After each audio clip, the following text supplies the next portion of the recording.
Alice in Wonderland. Alice एक छोटी लड़की थी जो बहुत ही जिज्ञासु और कल्पनाशील थी। उसे सपनों में खो जाना बहुत पसंद था।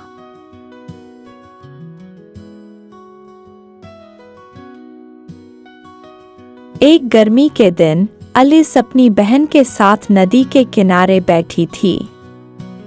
उसकी बहन एक किताब पढ़ रही थी, लेकिन उस किताब में न तो चित्र थे और न ही संवाद। एलिस को यह किताब बिल्कुल भी रोचक नहीं लगी। उसने सोचा, बिना चित्रों और बातों वाली किताब पढ़ने का क्या फायदा। वह धीरे धीरे ऊबने लगी और उसकी आंखें बंद होने लगीं। अचानक उसने देखा कि एक सफेद खरगोश उसके पास से दौड़ता हुआ गुजरा। इस खरगोश ने एक जैकेट पहन रखी थी और वह लगातार अपनी जेब से घड़ी निकालकर देख रहा था। खरगोश कह रहा था, "ओह, मैं बहुत देर कर रहा हूँ, मुझे जल्दी जाना होगा।" एलिस को यह देखकर बहुत आश्चर्य हुआ। उसने कभी ऐसा खरगोश नहीं देखा था जो कपड़े पहनता हो और घड़ी देखता हो। उसकी जिज्ञासा जाग उठी और उसने खरगोश के पीछे दौड़ना शुरू कर दिया। खरगोश भागते भागते एक बड़े पेड़ के पास पहुंचा और एक बिल में घुस गया। बिना कुछ सोचे समझे एलिस भी उसके पीछे पीछे उस बिल में कूद गई। जैसे ही एलिस ने बिल में छलांग लगाई, वह एक गहरी सुरंग में गिरने लगी। यह सुरंग बहुत लंबी थी और एलिस बहुत धीरे धीरे नीचे गिर रही थी, जैसे वह हवा में तैर रही हो। चारों ओर अजीब चीजें दिखाई दे रही थीं, किताबें, घड़ियां, तस्वीरें और न जाने क्या क्या। एलिस सोचने लगी, आखिर यह जगह है क्या? एलिस काफी देर तक गिरती रही और फिर अचानक वह एक अजीब कमरे में आकर रुकी। यह कमरा छोटा था और चारों ओर कई दरवाजे थे। हर दरवाजा बंद था और एलिस को समझ नहीं आया कि वह अब क्या करे। तभी उसकी नजर एक छोटे से दरवाजे पर पड़ी जो बाकियों से बहुत छोटा था। उसके पास एक मेज थी और उस पर एक छोटी चाबी रखी थी। एलिस ने चाबी उठाई और सोचा कि शायद यह चाबी उस छोटे दरवाजे को खोलने में काम आ सकती है। उसने दरवाजा खोला, लेकिन वह इतनी बड़ी थी कि उस छोटे दरवाजे से नहीं जा सकती थी। वह निराश हो गई और सोचने लगी कि अब क्या करे।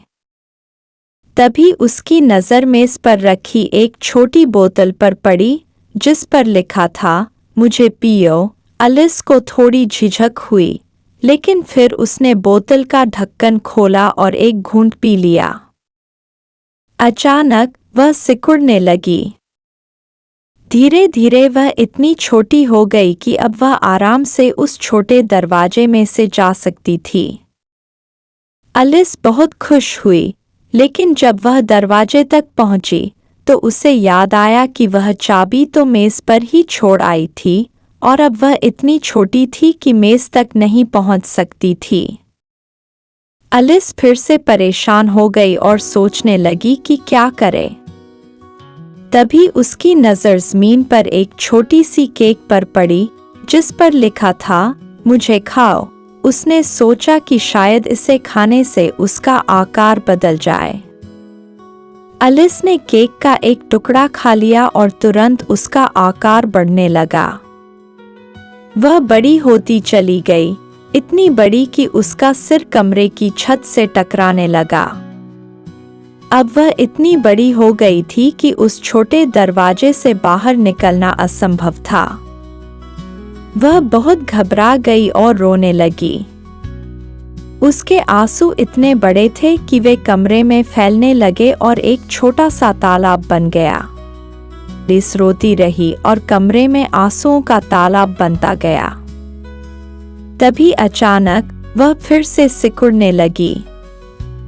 अब वह इतनी छोटी हो गई थी कि पानी में तैरने लगी। उसकी हालत देखकर उसे खुद पर हंसी आई, लेकिन वह बहुत परेशान भी थी। तालाब में तैरते हुए उसने देखा कि कई अजीब-अजीब जानवर भी उसमें आ गए थे। एक चूहा, एक बत्तख और कई अन्य छोटे जानवर वहां इकट्ठा हो गए थे। सभी मिलकर उस तालाब से बाहर निकलने का रास्ता ढूंढ रहे थे। आखिरकार सभी जानवर किनारे पर पहुंचे और अपने अपने कपड़े सुखाने लगे। तभी एक चूहा खड़ा हुआ और कहने लगा, हम सबको सुखाने के लिए एक दौड़ प्रतियोगिता करनी चाहिए। यह सुनकर सभी जानवर दौड़ने लगे, लेकिन किसी को भी समझ नहीं आया कि यह कैसी दौड़ है और इसका अंत कहाँ होगा। एलिस को यह सब बहुत अजीब लग रहा था, लेकिन उसने चुपचाप देखा और सोचा कि अब आगे क्या होगा। सफेद खरगोश फिर से एलिस के पास दौड़ता हुआ आया। वह फिर से बहुत जल्दी में था और कह रहा था, ओह मेरी घड़ी, मैं बहुत देर कर रहा हूँ। खरगोश ने एलिस की तरफ देखा और उसे एक नौकरानी समझ लिया। उसने कहा, ओह तुम यहाँ हो, जल्दी करो और मेरे घर से मेरे दस्ताने और पंखा ले आओ। एलिस को समझ नहीं आया कि क्या करना है, लेकिन वह खरगोश के पीछे पीछे चल पड़ी। थोड़ी देर बाद वह खरगोश के घर पहुंची, जो एक सुंदर छोटा सा घर था। एलिस ने दरवाजा खोला और घर के अंदर गई। वहां उसे एक मेज पर दस्ताने और पंखा दिखाई दिया, लेकिन तभी उसकी नजर एक और बोतल पर पड़ी, जिस पर फिर से लिखा था, मुझे पियो। एलिस की जिज्ञासा फिर जाग उठी और उसने बोतल का ढक्कन खोला और पीने लगी। जैसे ही उसने घूंट भरा, उसका आकार फिर से बढ़ने लगा। इस बार वह इतनी बड़ी हो गई कि वह पूरे घर में भर गई। उसकी बाहें खिड़कियों से बाहर निकलने लगीं और पैर दरवाजे से बाहर आ गए। वह इतनी बड़ी हो गई थी कि खरगोश का छोटा सा घर अब उसके लिए बहुत छोटा हो गया था। खरगोश बाहर से चिल्ला रहा था, तुम क्या कर रही हो? जल्दी से बाहर आओ। लेकिन एलिस इतनी बड़ी हो गई थी कि वह हिल भी नहीं सकती थी। उसने सोचा कि अब क्या करे। तभी उसे याद आया कि अगर वह कुछ खाएगी तो शायद उसका आकार फिर से छोटा हो जाएगा। उसने घर के अंदर इधर-उधर देखा और उसे एक छोटी सी केक का टुकड़ा मिला। उसने वह टुकड़ा खा लिया और तुरंत उसका आकार फिर से छोटा हो गया। एलिस जल्दी से घर से बाहर निकल आई और दौड़ते हुए वहां से दूर चली गई। उसे डर था कि कहीं खरगोश फिर से न आ जाए और उसे डांटे। एलिस एक सुंदर बगीचे में पहुंची, जहां चारों ओर रंग बिरंगे फूल खिले थे और अजीब-अजीब जानवर घूम रहे थे। वहां उसे एक बड़ी सुस्त कैटरपिलर दिखाई दी, जो एक मशरूम पर बैठी थी और हुक्का पी रही थी। एलिस ने सोचा कि यह कैटरपिलर कुछ अजीब है, लेकिन उसकी जिज्ञासा के कारण वह उसके पास गई। कैटरपिलर ने एलिस को देखा और पूछा, तुम कौन हो? एलिस ने जवाब दिया, मुझे नहीं पता। अभी कुछ देर पहले मैं एक और आकार की थी और अब कुछ और हूँ। मुझे समझ नहीं आ रहा कि मैं क्या हूँ। कैटरपिलर ने बिना किसी भाव के उसे देखा और कहा, तुम्हें अपना आकार बदलना है तो इस मशरूम का एक हिस्सा खाओ। इसका एक हिस्सा तुम्हें बड़ा करेगा और दूसरा छोटा। एलिस ने मशरूम का एक छोटा सा टुकड़ा लिया और उसे खा लिया। जैसे ही उसने खाया, उसका आकार बदलने लगा। कभी वह बहुत बड़ी हो जाती और कभी बहुत छोटी। आखिरकार उसने सही मात्रा में मशरूम खाया और अपने सामान्य आकार में आ गई। एलिस ने इस अजीब चाय पार्टी में बैठने का निर्णय किया, लेकिन उसे जल्द ही महसूस हुआ कि यह लोग समय की परवाह नहीं करते। टोपी वाला बार बार अपनी घड़ी देख रहा था, जो हमेशा 6 बजे दिखा रही थी। चलते चलते वह एक विशाल बगीचे में पहुंच गई, जहां गुलाब के फूल खिले हुए थे। लेकिन उसे देखकर अजीब लगा कि कुछ सैनिक ताश के पत्तों जैसे दिख रहे थे और वे सफेद गुलाबों को लाल रंग से रंग रहे थे। एलिस ने उनसे पूछा, तुम लोग गुलाबों को क्यों रंग रहे हो? एक ताश के पत्ते की सैनिक ने जवाब दिया, हमने गलती से सफेद गुलाब लगाए थे, जबकि रानी को लाल गुलाब पसंद हैं। अगर रानी ने सफेद गुलाब देख लिए तो वह बहुत गुस्सा हो जाएगी और हमारा सिर कटवा देगी। एलिस यह सुनकर डर गई। तभी उसने देखा कि बगीचे के रास्ते से हार्ट्स की रानी आ रही थी।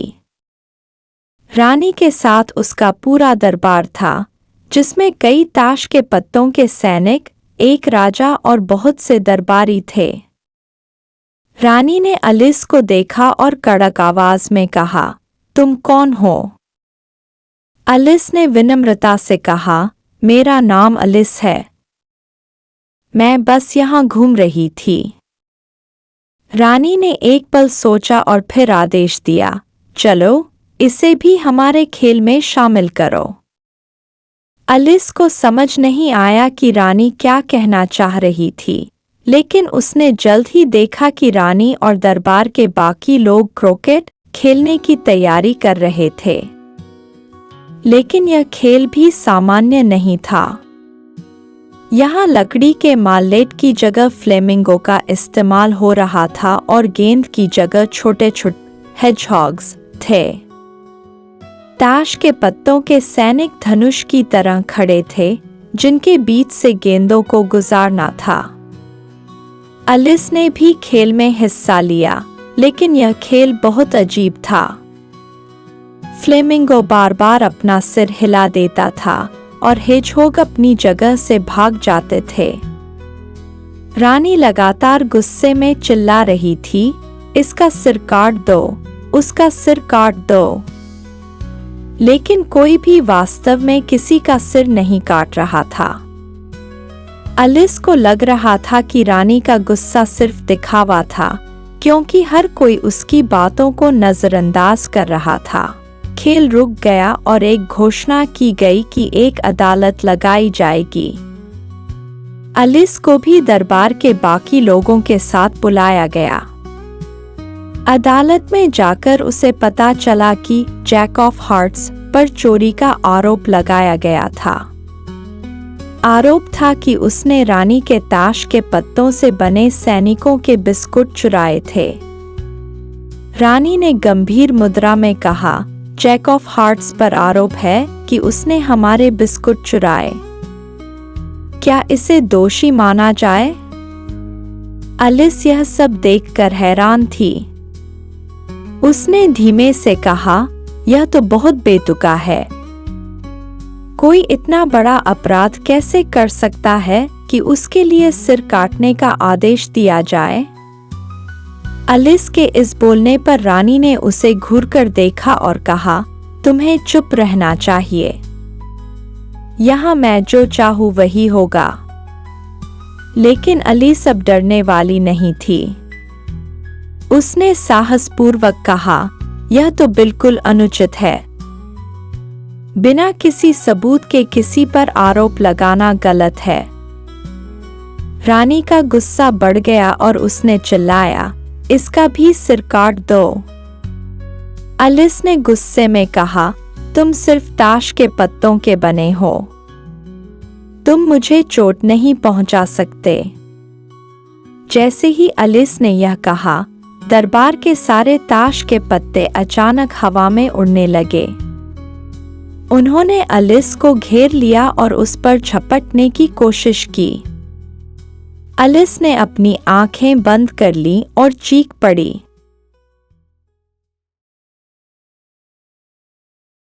एलिस ने अपनी आंखें खोली और देखा कि वह नदी किनारे घास पर लेटी हुई थी। उसकी बहन उसके पास बैठी किताब पढ़ रही थी। चारों ओर सब कुछ शांत और सामान्य था।